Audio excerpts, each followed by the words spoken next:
Balik tayo sa mga balita. Tatlong senador ng oposisyon biktima ng kawalan ng katarungan dapat na payagang makalahok sa impeachment trial ayon kay Senator Alan Peter Cayetano.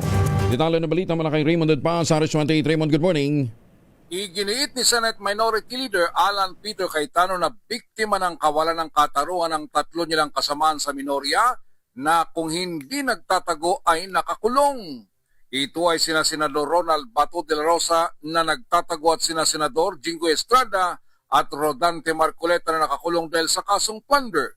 Sa kanyang kontrasona, binigyang din ni Cayetano na nagtatago at nakakulong ang kanilang mga kasamaan dahil hindi makakuha ng katarungan. Hiling ng senador ay bigyan sila ng pagkakataon na makiisa sa impeachment trial laban kay Vice President Sara Duterte. Ang kaso ng tatlo nilang kasama na isa lamang sa napakarami umanong problema ng bansa, gaya ng kahirapan, pagkabansot ng mga batang mag-aral at lumulobong utang ng Pilipinas. Narito si Senate Minority Leader Alan Peter Cayetano.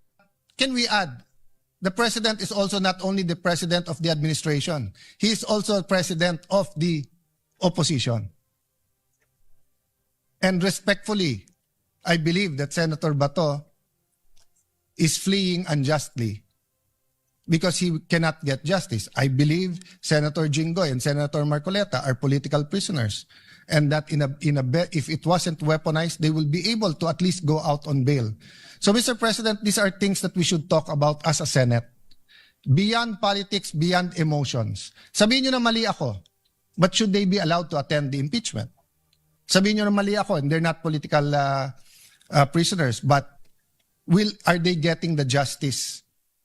Pantay-pantay bang hustisya o selective justice po tayo ngayon? Ito si RH28 Raymond Adpas para sa DZRH, una sa Pilipinas, una sa Pilipinas. Maganda.